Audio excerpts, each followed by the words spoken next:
Mesdames et messieurs, bonsoir et soyez les bienvenus pour cette nouvelle édition de votre journal de 22 heures. À la une dans l'actualité. À la une dans l'actualité, le chef de l'État, son Excellence Ismaël Merguele, a présidé les travaux de la 9e séance du Conseil des ministres.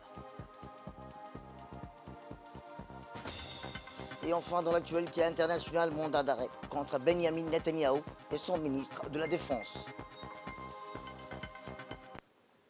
C'était les titres. Merci si vous nous rejoignez. Eh bien, sous la présidence, son Excellence, M. Ismaël Merguele, président de la République et chef du gouvernement, a eu lieu ce mardi 21 mai 2024, la 9e séance du Conseil des ministres, où 5 questions étaient inscrites à l'ordre du jour. Écoutons le ministre des Affaires étrangères et de la coopération internationale, porte-parole du gouvernement, M. Mohamed Ali Youssouf. La première question est relative à un projet de loi portant ratification de la Convention mondiale sur la reconnaissance des qualifications relatives à l'enseignement supérieur. Cette convention est le premier traité des Nations Unies qui concerne l'enseignement supérieur dans le monde par la création d'un cadre juridique et une reconnaissance équitable, transparente et non discriminatoire des qualifications de l'enseignement supérieur. Cette convention permettra à notre pays de bénéficier des avantages en matière de coopération internationale, d'échange d'étudiants, des professeurs d'université et des chercheurs scientifiques. Il est essentiel de noter que l'adhésion à la Convention mondiale sur la reconnaissance des qualifications de l'enseignement supérieur n'introduira aucune nouvelle obligation pour Djibouti, au-delà de celle déjà établie par la Convention d'Addis que la République de Djibouti a déjà ratifiée le 5 février 2019. La deuxième question concerne un projet de décret portant création du diplôme national menant au grade de docteur en organisant les conditions et les modalités d'accès et de délivrance. L'Université de Djibouti compte aujourd'hui plus de 120 docteurs. Ceci est le résultat d'une volonté politique affirmée pour doter l'université d'une masse critique d'enseignants-chercheurs pour améliorer la qualité des enseignements et de la recherche scientifique. La création en 2017 d'une école doctorale pluridisciplinaire et la création de 4 centres de recherche a permis de structurer la recherche en mettant en place des équipes pluridisciplinaires pour favoriser la transversalité. Ce projet de décret menant au grade de docteur vise donc à renforcer la capacité de l'université dans le domaine de la recherche par la mise en place des premières formations doctorales.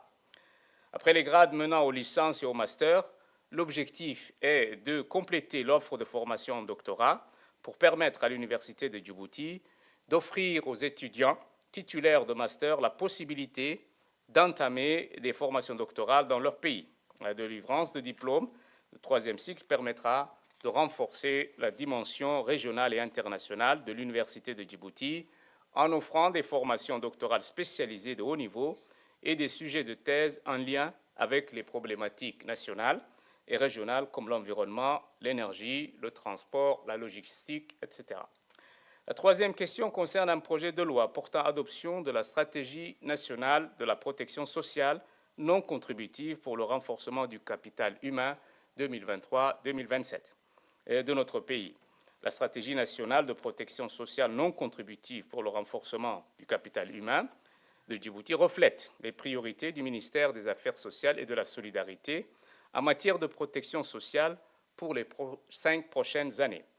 Elle a été rédigée de manière participative et inclusive en faisant appel à des sources d'informations primaires et secondaires, analyse documentaire de la littérature, analyse de données économiques et sociales, cartographie des programmes, entretien avec les parties prenantes.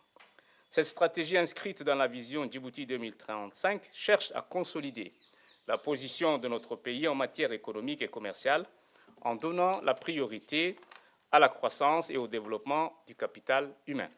Elle cherche également à renforcer les aides en faveur des ménages les plus vulnérables, tout en appuyant leur sortie de la pauvreté et leur résilience face au choc.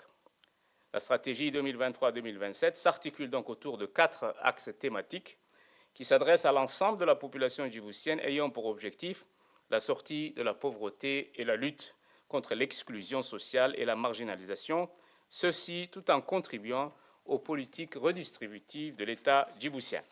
Le premier axe donc, concerne les filets sociaux et l'accès aux services de base. Le deuxième axe est relatif à l'inclusion économique et financière. L'axe 3 concerne la protection sociale adaptative pour un développement durable. Et l'axe 4 concerne donc le renforcement institutionnel, technique et financier. La dimension genre croise de manière transversale ces 4 axes afin d'avancer vers une protection sociale véritablement inclusive. La quatrième question est relative à un projet de décret portant création du comité interministériel de la sécurité routière. Ce projet de décret vise à instaurer un cadre de concertation pour consolider la coordination des actions du gouvernement afin d'améliorer la sécurité routière. Les ministères membres du comité sont le ministère de l'Intérieur, celui des infrastructures, la justice, la défense, la communication, la ville et l'habitat, la santé et enfin l'éducation nationale. La mobilité étant un besoin vital, le transport routier facilite cette circulation des biens et des personnes. Néanmoins, il s'accompagne souvent d'une insécurité routière. C'est pourquoi la mise en place d'un comité interministériel de la sécurité routière, organe supérieur chargé de la définition de la politique de l'État en matière de sécurité routière, contribuera à prévenir les accidents de la route et à en réduire la gravité.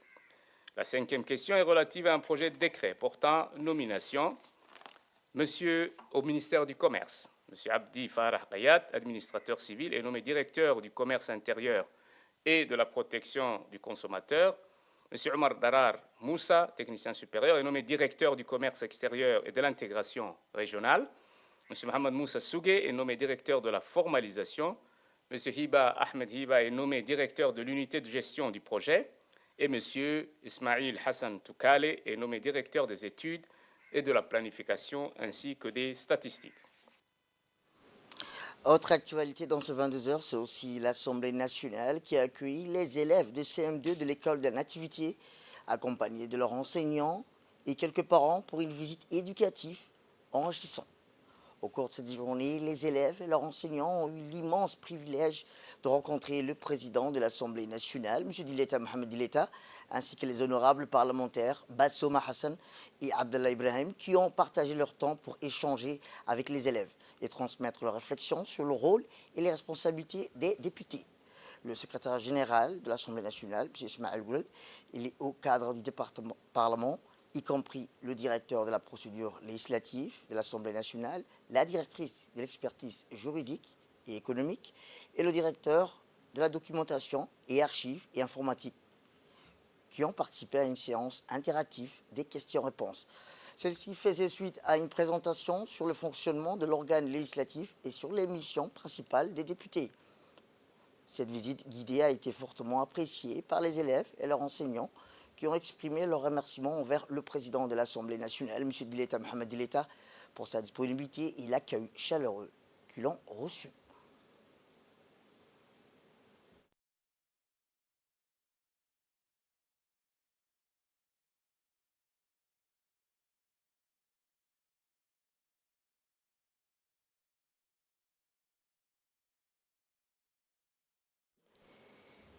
Les élèves du CM2 de l'école de Nativité ont fait immersion au sein de l'arcane de l'Assemblée nationale.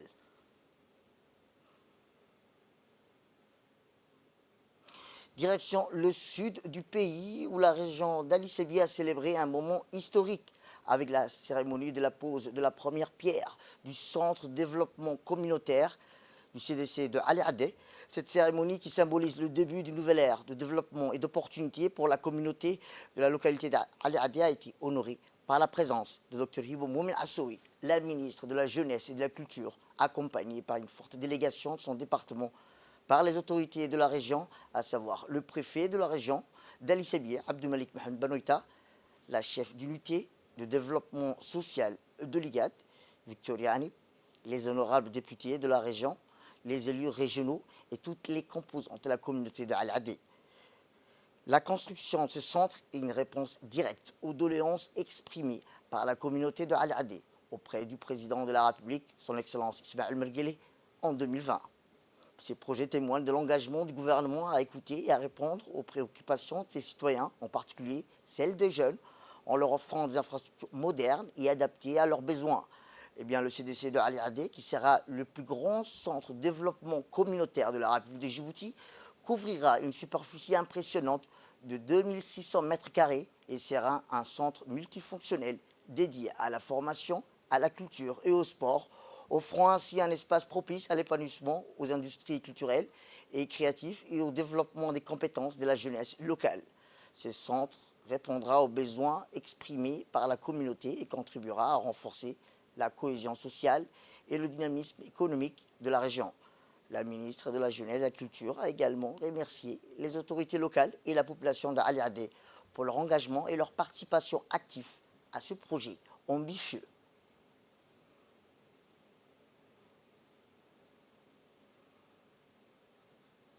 Eh bien, les autorités locales ont également pris la parole, mettant en avant l'impact positif attendu de ce projet sur la communauté d'Ali Adé et l'ensemble de la région d'Ali Sabié.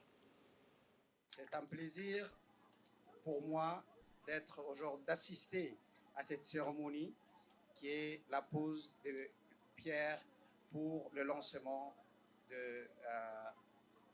du centre de développement communautaire qui a été, comme l'ont souligné mes prédécesseurs, qui a été la doléance de la communauté de Ali Adé. Donc aujourd'hui, la réponse a été apportée, comme vous allez le constater, même au niveau de la République de Djibouti, je pense qu'une telle structure, c'est une première. Donc nous remercions la ministre et nous remercions les partenaires l'IGAD qui a accompagné cette volonté politique de permettre à la population de Ali Adé de profiter de cette infrastructure. En effet, la politique de gouvernement consiste à rapprocher les services de l'État au plus loin de là où la population se trouve.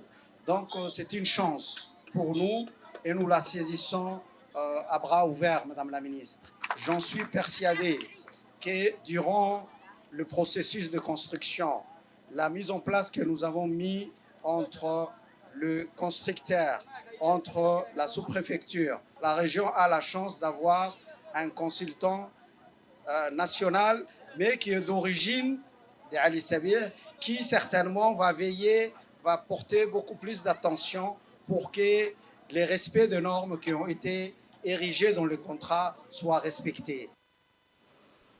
Eh bien, dans son discours, la ministre de la Jeunesse et de la Culture a exprimé sa gratitude envers les partenaires du projet, réaffirmant l'engagement du gouvernement à promouvoir le développement de la jeunesse et à renforcer les infrastructures communautaires. Écoutons-la. C'est avec une immense joie que je me tiens devant vous aujourd'hui pour la cérémonie de pose de la première pierre du centre de développement communautaire de Ali Adé. Si c'est la seconde fois que nous nous retrouvons tous ensemble aujourd'hui à Ali Adé pour la pose de pierre du CDC de Ali Adé que les habitants attendent avec impatience. Aujourd'hui, seconde visite, on peut dire que c'est un grand pas que nous faisons vers la réalisation de cette infrastructure. Et l'événement marque une étape significative dans la construction du CDC, signifiant l'engagement du gouvernement, mais aussi l'engagement collectif pour le développement communautaire, l'insertion socio-économique des jeunes, l'épanouissement culturel, mais également notre attachement à la déconcentration des services du ministère, tout en veillant à l'équilibre et l'équité en termes de répartition dans les différentes régions et localités. L'objectif à atteindre étant à court et moyen terme 5 CDC par région, 1 dans les chefs-lieux et 4 dans les sous-préfectures. Car les régions forment un ensemble avec leur localité. Et ils ne pourront se développer que si ils arrivent aussi et tirent vers le haut le développement des localités. Nous sommes ici pour entériner la réalisation d'un projet inclusif et de proximité qui impactera positivement la vie des habitants. En effet, le centre de développement communautaire de Ali Adé n'est pas seulement un bâtiment. Il matérialise une vision, celle d'un développement durable, inclusif et de l'épanouissement collectif où personne ne doit être laissé sur la touche selon les instructions du président de la République et chef du gouvernement, Al-Haj Ismail Omar Guelleh.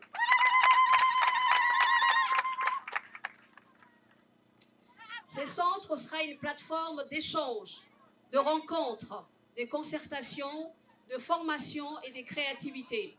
Il offrira à toute la population aliadoise et plus particulièrement aux jeunes des opportunités d'apprentissage et de sensibilisation, des espaces pour des loisirs ludiques et éducatifs comme les sports, la culture, des ateliers pour développer leurs talents, leurs perspectives d'auto-emploi, leur innovation et surtout pour exprimer leur créativité.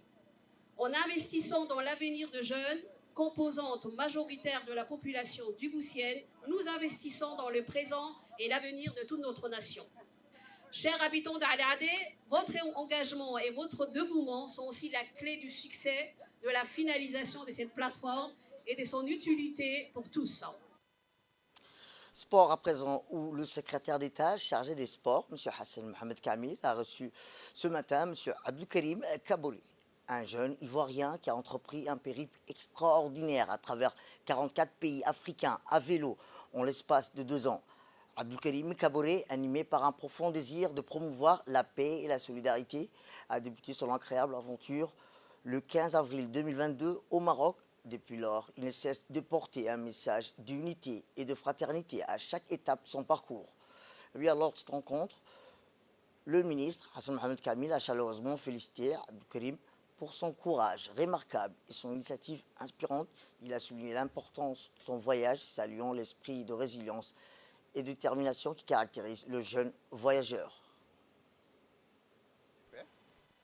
Et la solidarité et le développement de l'Afrique.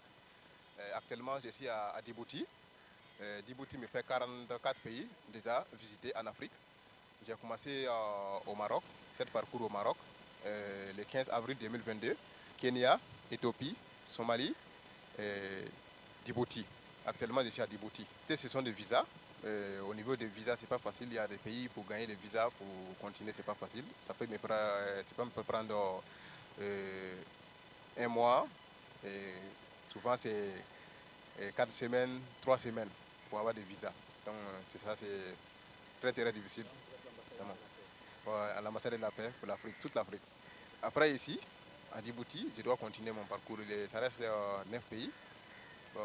Quand je suis rentré à Djibouti, j'ai trouvé que Djibouti, c'est un bon pays. Les peuples sont salariés, accueillants. On m'a bien accueilli ici. Je suis ici avec la famille djiboutienne. Donc, en tout cas, je suis très, très content de Djibouti. Le tour de Djibouti, 5 districts de Djibouti avant de continuer. Après le ministre des Sports, aujourd'hui, en tout cas, il m'a bien accueilli. On a échangé. Je pense que tout ça ira. Ça ira bien, oui. Ça va bien se passer. Voilà, comme je lui ai expliqué que je vais faire le tour de Djibouti, les 5 districts de Djibouti, avant de continuer mon parcours. Et ça, ce que je dois lancer à toute la jeunesse d'Afrique. Tout le monde, il n'a qu'à être patient. Avant que tout ce que tu veux faire, il faut avoir confiance de toi-même, d'abord. Et puis, il faut croire à Dieu et ne décourage pas. Parce que l'ennemi de l'homme, c'est le découragement. Une fois que tu veux faire quelque chose et puis tu te décourages, tu ne peux rien faire. Parce qu'avant que moi je commence, il y a beaucoup de gens qui m'ont dit que tu ne peux pas faire, Moi j'ai eu le courage pour continuer. Aujourd'hui, je suis très très content. J'ai fait 44, c'est pas petit. Donc,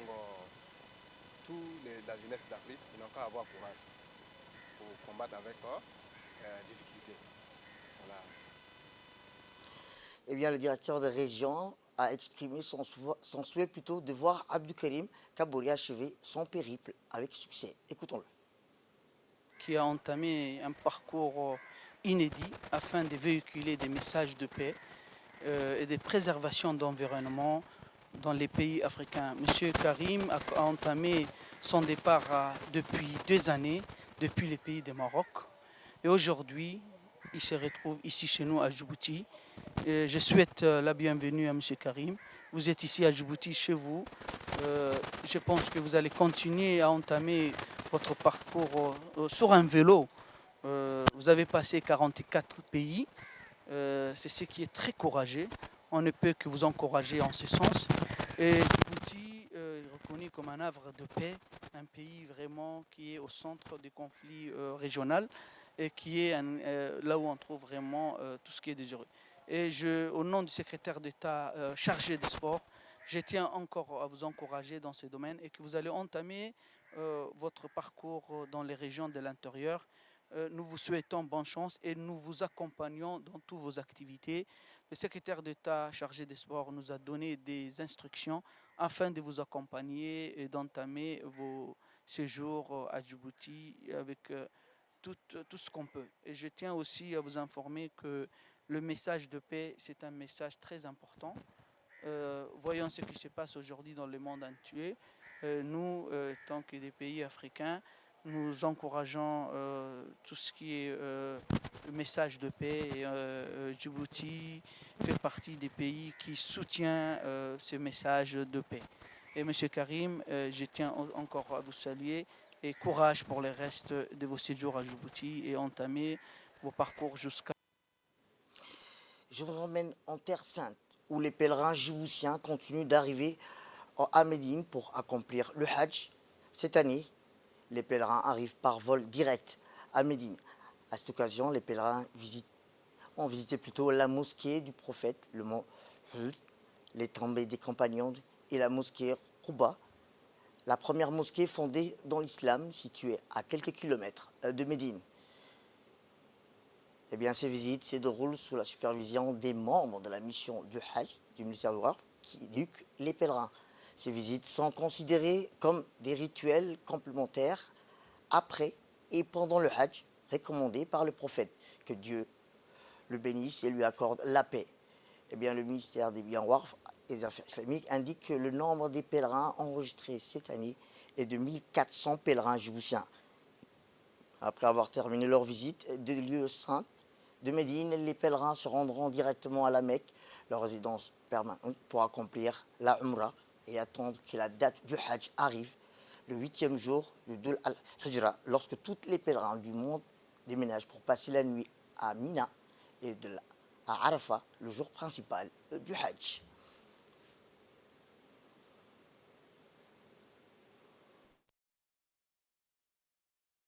Journée d'échanges et de débats fructueux dans le cadre de l'atelier métropolitain de Djibouti qui ont été menés et modérés par les acteurs institutionnels concernés, les parties prenantes des différents départements ministériels avec l'équipe française Avitem IRD au Palais du Peuple. La délégation française a effectué tôt ce matin une visite sur les différents sites des ports de Djibouti. Suite à une brève présentation dans le droit, l'équipe Avitem IRD s'est rendue au port de Merjouk. Le responsable sur place a mis l'accent sur les aspects résidentiels en cours pour les personnels qui travaillent ici. Nombreuses activités sont à prévoir dans ces ports, telles que des activités de stockage et de logistique. Tout de suite après, c'est le SGTD, la Société de gestion terminale de Djibouti. Une fois arrivé là, la délégation française a parcouru 9 km pour venir jusqu'à là. 3 navires peuvent accoster au port SGTD, 1500 mètres. 1050 mètres avec portique de dernière génération. Le port SGTD est le premier en Afrique subsaharienne et troisième terminal de travail. La partie technique est très importante, à savoir 350 employés par shift en termes de système, 45 miles containers sont gérés à travers les systèmes. 1000 camions extérieurs par entrant au port et chaque emploie au moins d'1 heure. La voie ferroviaire joue un rôle important dans les transports, import-export, et aux sociétés de gestion terminal conteneur de Djibouti, train par jour. L'équipe française Avitem et IRD s'est finalement rendue au port multipurpose de Djibouti. Arrivée sur le lieu, la délégation a été accueillie par le directeur commercial qui lui fait un tour d'horizon sur le fonctionnement de ces ports et les activités exercées au DMP. La spécificité de ce port est que nous trouvons un parc pour les animaux et un aire de repos, 4 portiques pour les conteneurs et les équipements de déchargement des blés, des entrepôts moyens, longs, des conteneurs réfrigérés avec un type de livraison en système multimodal, soit par la route, soit par le train.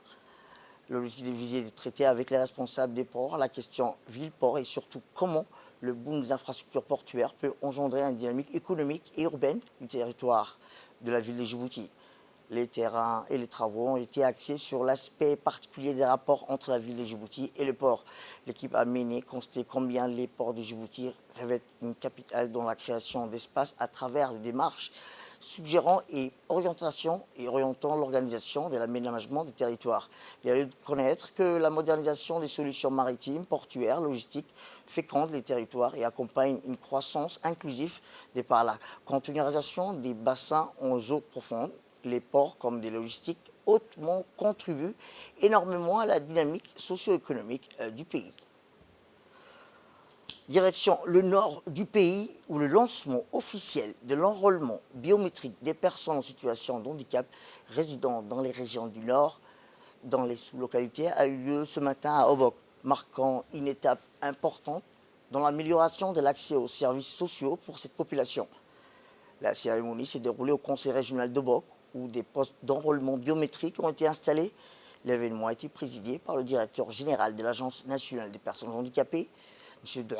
Saïd Mahmoud. Il a été accompagné de la représentante du programme des Nations Unies pour le développement, ainsi que de l'honorable député, Mme Mohamed Hamid. Les invités de marque ont été chaleureusement accueillis par le préfet de Brok et le vice-président du conseil régional.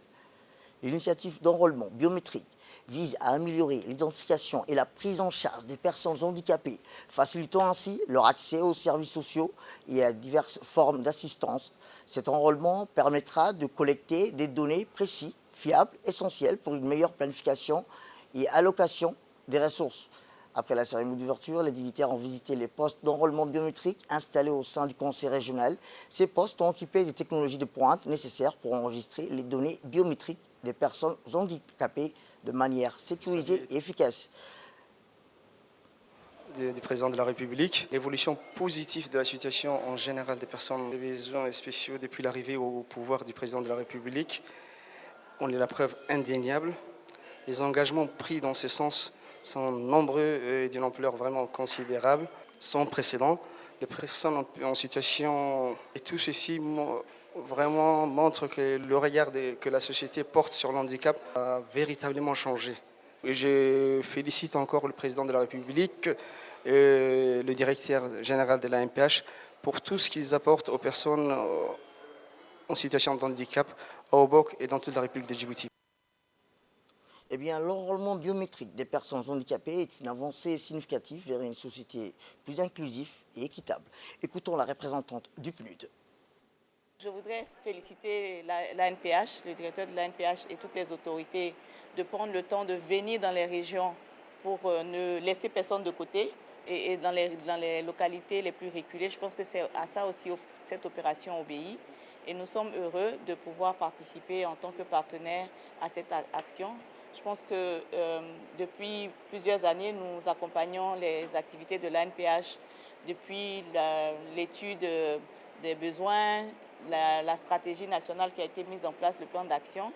Et cette activité d'enrôlement va nous permettre donc de réajuster cette stratégie nationale pour le pays et de mieux cibler les actions. Que nous aurons vraiment tous les besoins adaptés des personnes à besoins spéciaux, quel que soit l'handicap, pour vraiment ne laisser personne de côté. Je pense que pour que cette question d'inclusion, qui est une priorité du pays, puisse vraiment aller de l'avant dans tous les efforts qui sont faits.